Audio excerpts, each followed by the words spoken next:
Damos vuelta a la página, ya estamos en contacto con el vicepresidente de Confederaciones Rurales Argentinas, en este caso Gabriel de Raedemaeker, creo que lo dije bien, si no pido disculpas. Gabriel, buenos días, Andrés Ottawa lo saluda, ¿cómo está usted? Buen día, Andrés. Muy bien, muchas gracias por el llamado. Bueno, ¿dije bien su apellido? ¿Lo pronuncié bien? Aproximadamente bien. A ver, ¿y cómo sería? Esto es una curiosidad nada más. Mira, hay distintas acepciones, no, pero de Rademacher, lo hemos acordobesado Ah, nosotros. bien. Es más o menos como De el mío. Rademacher. Es como el mío, es Lotower, pero lo hemos entrerrianizado y le sacamos las Claro. L y le metemos una W al final y quedó Lo, Yotower nomás, así ¿Sabes cortito. qué? ¿Sabes cuál es el tema? El problema nuestro es que como venimos de los barcos, ¿viste? Nos sentimos raros acá. Exactamente.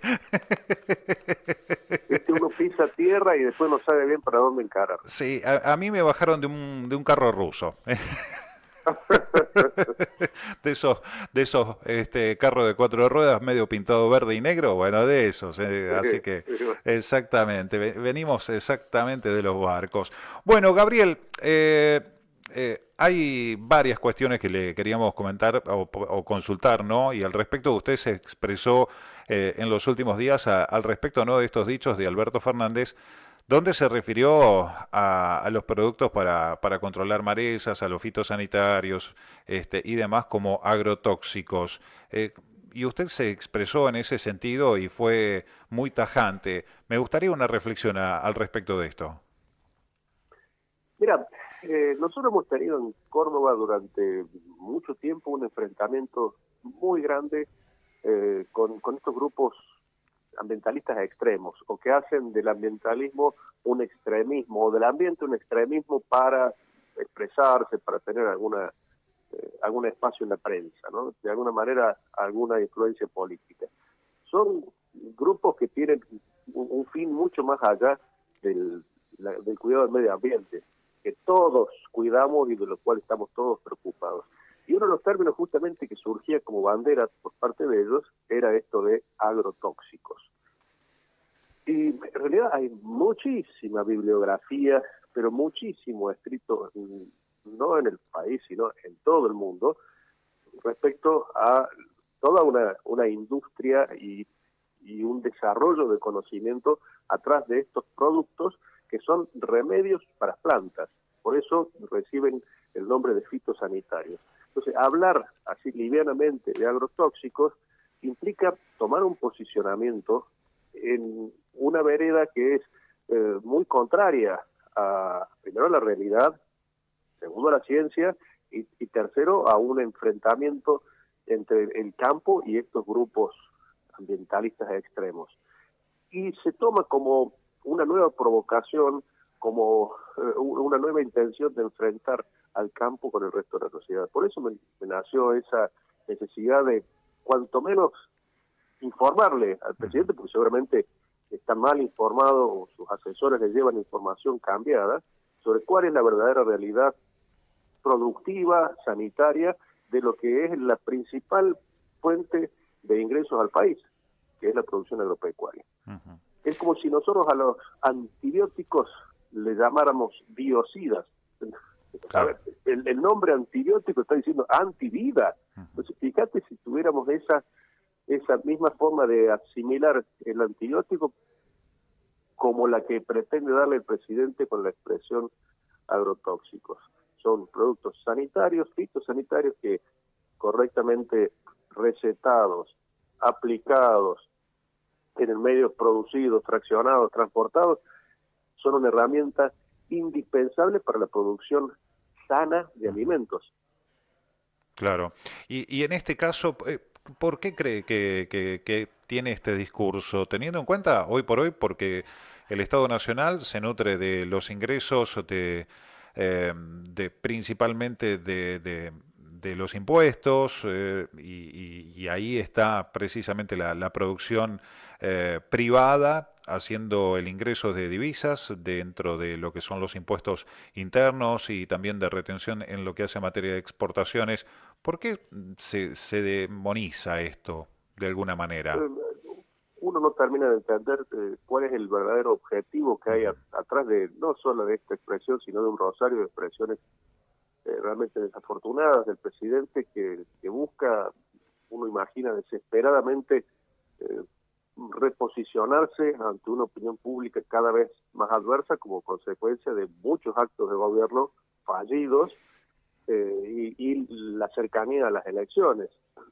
Lo que ocurre es que más allá de su promesa inicial, allá el 23 de diciembre de 2019, cuando nos recibió como comisión de enlace, de que iba a tener una relación armónica con el campo, que iba a discutir y consensuar cada una de las medidas que fuera a tomar su gobierno y que fueran a afectar a la producción agropecuaria con la comisión de enlace, no lo hizo. Fueron siempre tomando medidas y lanzando expresiones agresivas, medidas de intervención, medidas de incremento de impuestos, medidas distorsivas siempre hacia la producción, comercialización y exportación de los productos agropecuarios. Y bueno, y hoy se encuentra en esta situación en la que está prácticamente enfrentado con un sector muy dinámico de la economía, que en medio de esta pandemia todavía es capaz de seguir produciendo y generando ingresos de divisas que el país necesita, y él necesita votos. Y le está hablando seguramente a su tribuna en un intento casi desesperado de mantener ese caudal de votos que tuvo en algún momento. Y hoy evidentemente lo ha perdido. ¿Y las negociaciones o las charlas que mantiene la comisión de enlace con los funcionarios, es en este tenor o es distinta? Primero que hay muy pocas conversaciones. Realmente el gobierno evita conversar con la comisión de enlace. Es una foto que le resulta incómoda seguramente.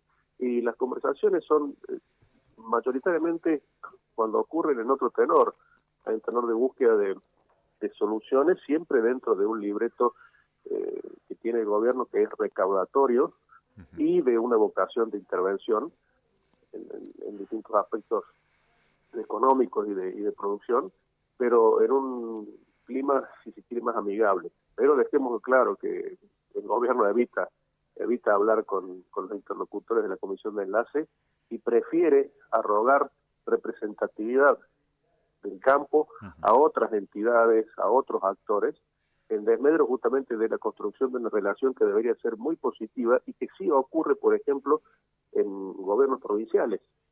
Esto ocurre en Santa Fe, donde hay una excelente relación de diálogo entre el gobierno y las entidades del campo, ocurre en Córdoba, ocurre en Entre Ríos, a donde con mayor o menor discrepancias hay posibilidad de diálogo constructivo, pero con el gobierno nacional, al gobierno no le interesa hablar con los representantes del campo.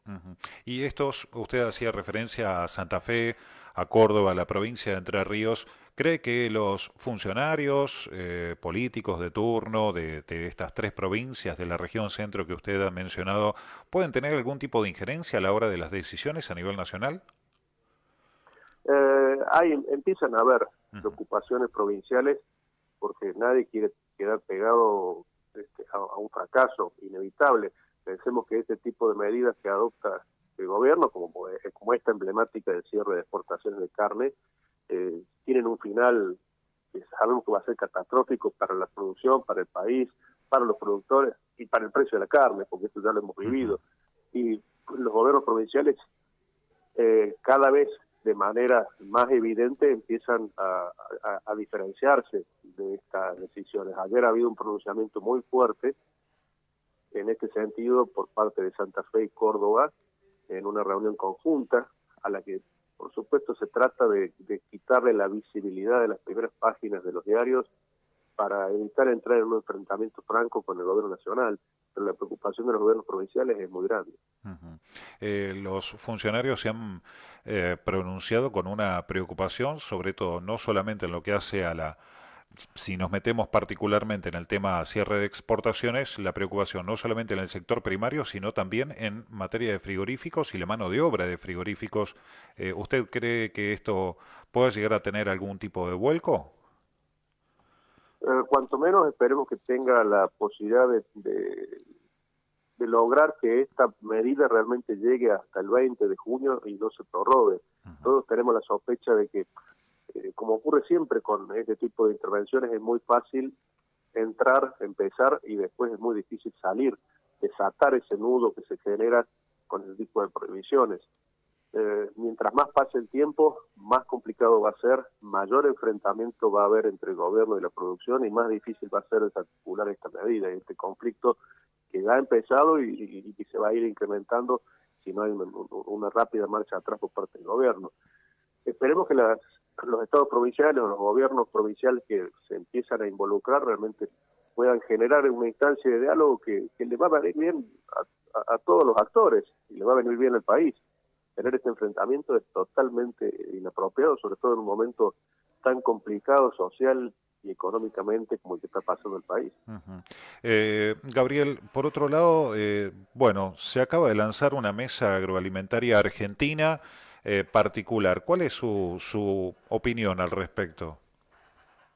Y bueno, ahí tenés otro ejemplo claro de cómo el gobierno busca encontrar otros interlocutores y tratar de imponer otros interlocutores para dialogar con representantes supuestos del campo. Lo han hecho también otros gobiernos que han pretendido quebrar o resquebrajar la representatividad de distintos sectores. Ocurrió en su momento con la Unión Industrial, ocurrió con la Liga de Intendentes que buscaba quitarle representatividad a los gobernadores, que en algún momento aparecían como opositores, y ocurre ahora con distintas mesas que el gobierno va gestando, va llamando a un supuesto diálogo que terminan siendo puestas en escena nada más, para quitarle acciones y representación y tratar de minar y hasta de quebrar a la comisión de enlace. Pero en esto hay que tener en cuenta que la comisión de enlace está muy firme, muy fuerte y muy decidida a cuanto menos llevar la voz de los verdaderos productores a los que todos los días nos enfrentamos en una labor productiva del campo y que nos sentimos representados por la Comisión de Enlace para hacer escuchar esa voz frente a estos desatinos del gobierno. Así que no le va a resultar fácil al gobierno encontrar interlocutores que representen como lo hace la Comisión de Enlace al campo argentino. Uno de estos dirigentes de esta mesa agroalimentaria había dicho que se busca un campo poblado y con arraigo. Es llamativo, ¿no? Y por supuesto, bueno, van siendo todas las provocaciones. ¿Quién no busca un campo poblado y con arraigo y con producción en manos de los productores? Pero todo este tipo de medidas que el gobierno toma de intervención, de incremento impositivo, de regulaciones, de restricciones, terminan en última instancia perjudicando al productor y favoreciendo a las grandes empresas que están cercanas y ligadas en muchos casos a los gobiernos y que pueden ser beneficiadas por decisiones de apertura y de cierre, por ejemplo, de exportaciones que le permite hacer negocios, como ya ha ocurrido en instancias anteriores. Entonces, ese discurso mentiroso ya nadie lo cree, o salvo un grupo muy reducido de fanáticos que van atrás de defender lo indefendible. Seguro. Ahora lo llevo para su zona, teniendo en cuenta que usted es dirigente de Cartés, provincia de Córdoba, Catamarca, La Rioja y San Luis. ¿Cómo se encuentra esas provincias hoy por hoy? ¿Cómo está el productor? Y el productor está trabajando. Nosotros normalmente deberíamos tener, para hacerlo gráfico, como principal preocupación el clima y eventualmente los mercados.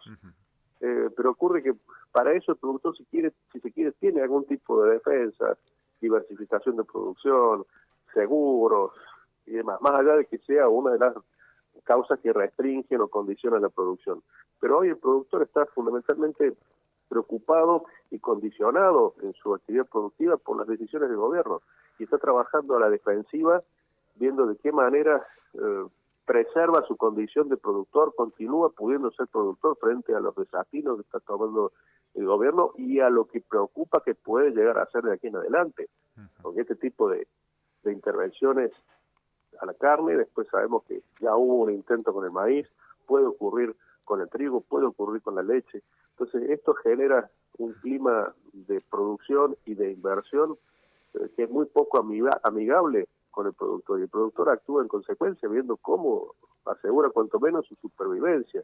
estamos lejos de pensar en la búsqueda de techos productivos, no vemos cómo mantenernos a flote, nada más. Y esto se produce en todas las economías. Y mientras más nos alejamos de los puertos, nos metemos en economías regionales con mayores distancias, con mayores costos de transporte, de infraestructura en general, esto se ve mucho más agravado. Seguro. Gabriel, en este caso, haciendo referencia a lo que usted mencionaba, ¿no? El tema de las economías regionales y el movimiento hacia los puertos, la lejanía, los fletes y demás, se conoció en las últimas horas que dentro del pacto fiscal que se votó a la noche, a la madrugada de ayer, hay una modificación en lo que hace a los ingresos brutos para las provincias. Es un permitido que le dio el gobierno nacional para que las provincias puedan modificar los ingresos brutos. ¿Cómo es la situación en ese sentido de Córdoba y de la zona en la cual Cartés tiene injerencia? Bueno, ingresos brutos en realidad es uno de los impuestos distorsivos, pues, es regresivo, que le pega de lleno a toda la ciudadanía. En algunos casos, por ejemplo en el caso puntual de Córdoba, la producción agropecuaria está exenta de ingresos brutos.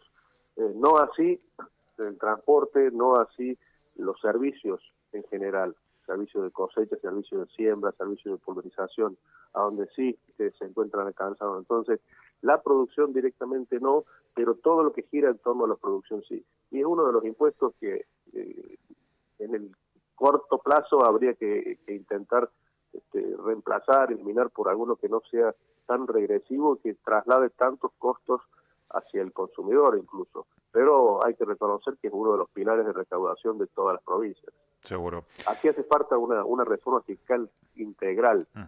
No podemos seguir pagando todos, no solo la producción, todos los argentinos, el tremendo peso de impuestos que tenemos y sobre todo que después se gasta de una manera tan ineficiente. Gabriel, de la medida del cierre de exportaciones ha causado un malestar muy importante en el sector. Una vez que se termine la misma, ya hubo un cese de comercialización de Hacienda en pie. ¿Puede haber otra medida de fuerza?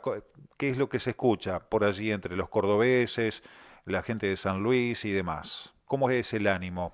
¿De seguir con algún Mira, tipo de plan de lucha o estar expectante nada más? el ánimo en realidad a quienes les toca tomar las decisiones de llevar adelante la relación con el gobierno, me refiero a los presidentes de la comisión de la comisión de enlace, las 4 entidades de la comisión de enlace, realmente están recibiendo presiones fuertes por parte de los productores en el sentido de incrementar la manifestación de este descontento que hay frente al gobierno. De la única manera en que esto se puede llegar a revertir es con diálogo, pudiendo realmente consensuar medidas que no perjudiquen a la producción, sino que por el contrario, que la potencien, que permitan mayores saldos de exportación, mayores ingresos de divisas, que permitan generar lo que hoy está faltando en el país, que es más puestos de trabajo. La pobreza que hay en este país es inmoral justamente en un país productor de alimentos, y de eso se sale con más generación de trabajo, con más producción y no con más impuestos o con más cierre, con más trabas. De esto hay que hablar y en la medida que el gobierno no se allane a cuanto menos conversar y planificar un proyecto a mediano plazo, vamos a vivir en un clima de enfrentamiento entre la producción y el gobierno, seguro, y va a ser cada día más difícil evitar que se intensifiquen las acciones de protesta, porque cada paso que da el gobierno es un incentivo más al enfrentamiento. Parece que lo hicieron a propósito. Todos los días nos levantamos con una medida que es perjudicial para la producción, que es perjudicial para el campo y que busca enfrentarnos con el resto de la sociedad. Es muy difícil producir y mantener un clima de paz social en este contexto. Gabriel, usted hizo mención en el medio de la charla y se ha manifestado durante la misma que estas medidas o por allí estos discursos tienen que ver con una cuestión política hacia la propia hinchada, sobre todo teniendo en cuenta que es un año electoral. ¿Puede ser que una vez pasadas las elecciones haya una negociación un poco más fluida o un diálogo más fluido o tal vez la posibilidad de algunos acuerdos? Ojalá, Mm, la verdad, ojalá eso ocurriera, pero yo no estoy muy esperanzado, no soy realmente esperanzado en este aspecto, ujú. porque yo veo que el gobierno cada vez se encierra más en sus principios de intervención, en sus principios de regulación, y cada vez está más enfrascado en esa política extrema Ujú. directamente. Ojalá, cualquiera sea el resultado electoral, haya un clima de diálogo y de distensión que permita transitar lo que falta de este gobierno en un clima de armonía. Pero lo veo difícil. Yo veo que van tomando y ganando posición dentro del gobierno cada vez las filas que tienen más enraizado o más radicalizado este tipo de actitudes. Gabriel, le agradecemos muchísimo este contacto. Le mandamos un abrazo muy grande y buen fin de semana. Igualmente a ustedes, muchísimas gracias por el contacto. Un abrazo. Un abrazo. Gabriel de Rademacher, creo que lo dije bien en tono cordobés, vicepresidente de Confederaciones Rurales Argentinas.